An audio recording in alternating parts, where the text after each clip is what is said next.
The House of Representatives has officially passed the Senate version of the economic stimulus bill. This is in response to COVID-19's damage to the economy and to average Americans' finances.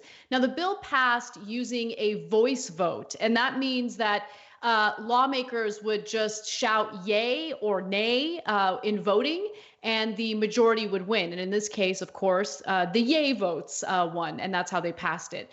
Now, the bill had a number of flaws, the biggest one being the corporate bailouts, which we have complained about on this show quite a bit. But luckily, there were some lawmakers who were willing to voice their displeasure at that portion of the stimulus bill. And I think the person who made that argument the strongest was Representative Ocasio-Cortez. I represent one of the hardest hit communities in the hardest hit city in this country, Queens, New York. 13 dead in a night in Elmhurst Hospital alone. Our community's reality is this country's future if we don't do anything. Hospital workers do not have protective equipment. We don't have the necessary ventilators. But we have to go into this vote eyes wide open. What did the Senate majority fight for? One of the largest corporate bailouts with as few strings as possible in American history. Shameful.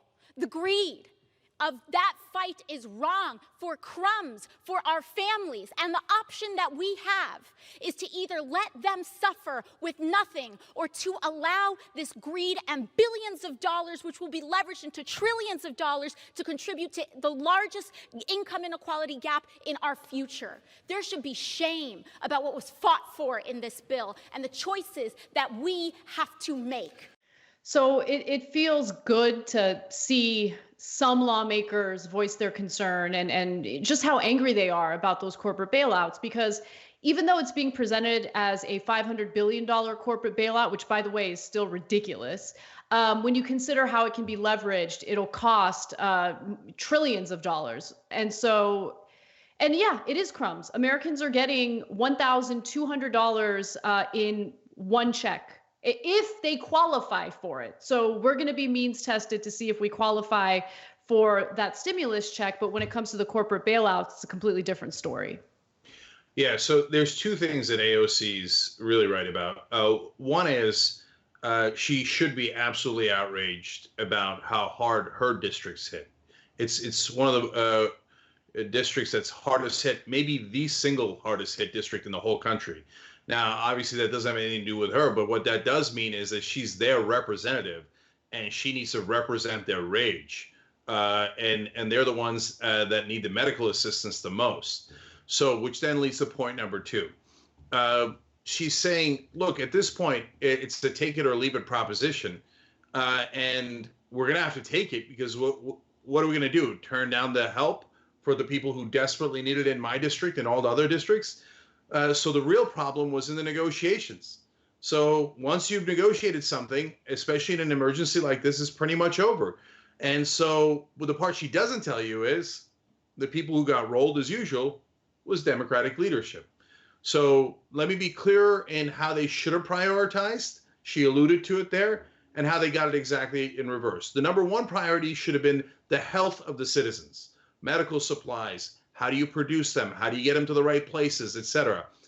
There's money for hospitals in the bill, but in terms of producing the medical equipment that we need to save lives, not even mentioned. So exact opposite of what it should be. So number one priority should be medical help. Number two priority should be help for the citizens. Number three should be small businesses. And number four should be big businesses. I'm not saying leave the big businesses out. And some of them really do need the help. And there's a really good question as to how to get them the help. But instead, the priority order was the exact opposite. 4.25 trillion in loans from the Fed for big businesses, another 500 billion in loans and grants to big businesses. By far the biggest amount. I mean, overwhelmingly, like 90% of the help goes to big businesses. Then it goes small business, then real people, and then medical is at the end.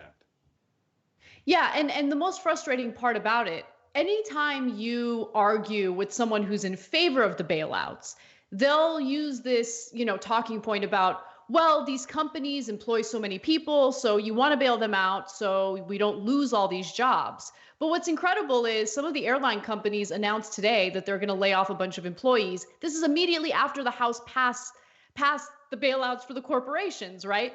And going back to the arguments we've been making about lack of oversight and lack of strings attached, they don't have to follow through with keeping all of their employees. They can go ahead, these big corporations, they can go ahead and fire 10% of their workforce between now and 6 months. And then after that 6 months, they're free to fire as many people as they want.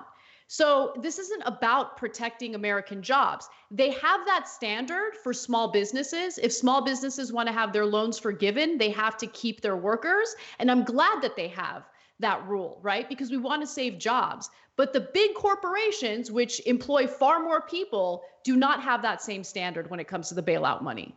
And by the way, no one on earth could rationalize that. I read all the fine print last night, not just because I have to do a news show, but because I have a small business and it's critical to keeping us alive. What's more critical is you guys, by the way, tyt.com/go. It's no joke. We absolutely need it now. But when you are looking at the loans, the grants, et cetera, that small businesses, big businesses are getting, there's some good things in there for small businesses. And thank God, I hope that helps. But having said that, they have a requirement that you keep all your workers, which is great, which is what I asked for when we were discussing this bill in the first place. Then you turn to the big businesses, no requirement.